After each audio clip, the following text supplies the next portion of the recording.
Assalamualaikum, apa khabar murid-murid? Selamat datang ke kelas Asas Masakan bersama saya, Cikgu Aini. Tajuk kita pada hari ini ialah peraturan keselamatan dan kebersihan. Baiklah murid-murid, kita mulakan dengan keselamatan am. Beberapa peraturan perlu dipatuhi semasa berada di bengkel masakan supaya tidak berlaku perkara yang tidak diingini. Baiklah, yang pertama, murid-murid mestilah meminta kebenaran guru untuk keluar dan masuk bilik masakan. Okey, yang kedua, dilarang membawa beg masuk ke bilik masakan. Yang ketiga, buka semua pintu dan tingkap bilik masakan. Yang keempat, gunakan alatan dan bahan dengan cara yang betul dan selamat. Peraturan yang kelima, bersihkan bilik masakan selepas melakukan aktiviti. Peraturan yang keenam, tutup semua suis elektrik sebelum meninggalkan bilik masakan atau bengkel masakan. Baiklah, keselamatan diri. Okey, beberapa peraturan keselamatan diri perlu dipatuhi sepanjang berada di bengkel masakan. Peraturan keselamatan diri yang pertama ialah pakai pakaian yang sesuai dan kemas. Peraturan keselamatan diri yang kedua ialah fahami langkah kerja dan minta bantuan guru jika perlu.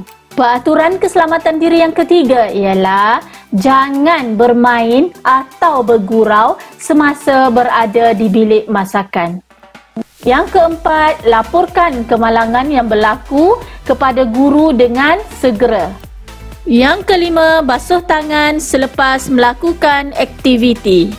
Seterusnya ialah keselamatan alatan dan bahan. Yang pertama, alatan dan bahan mestilah dijaga dan disimpan. Yang kedua, gunakan alatan dan bahan dengan berhati-hati.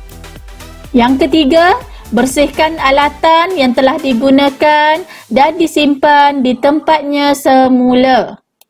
Yang keempat, gunakan bahan-bahan dengan berhemah dan berjimat. Yang kelima, simpan bahan yang bahaya dan mudah terbakar di tempat yang sesuai dan selamat.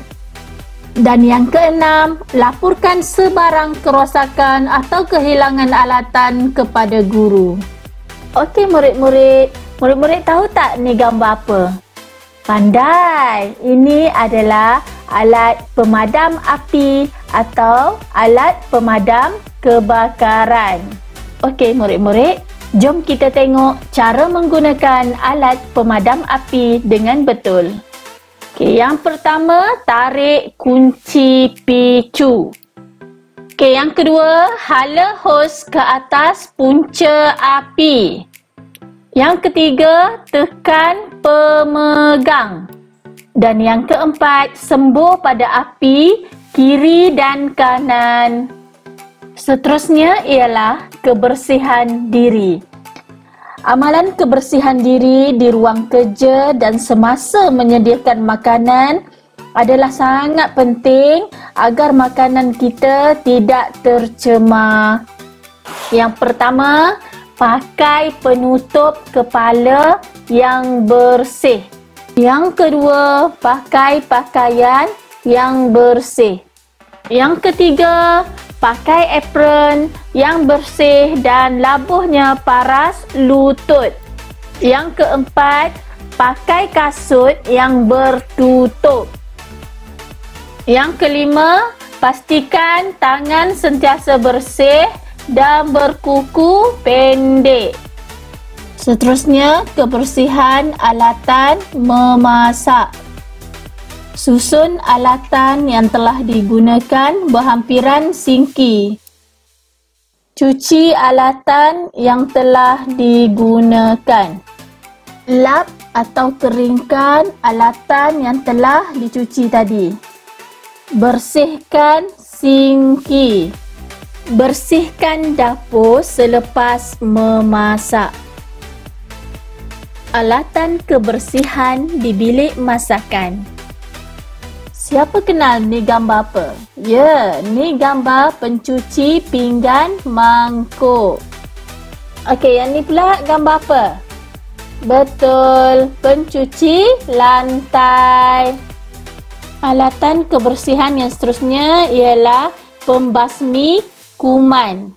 Okey, yang ni ialah peluntur. Okey, seterusnya span. Ni span untuk cuci pinggan mangkuk. Okey, yang ni ialah berus keluli. Boleh digunakan untuk menyental kuali atau periuk.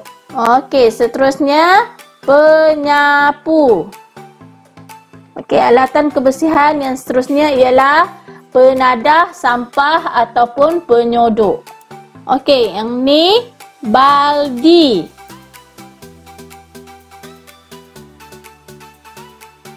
Okey, contoh alatan kebersihan yang terakhir ialah mop lantai.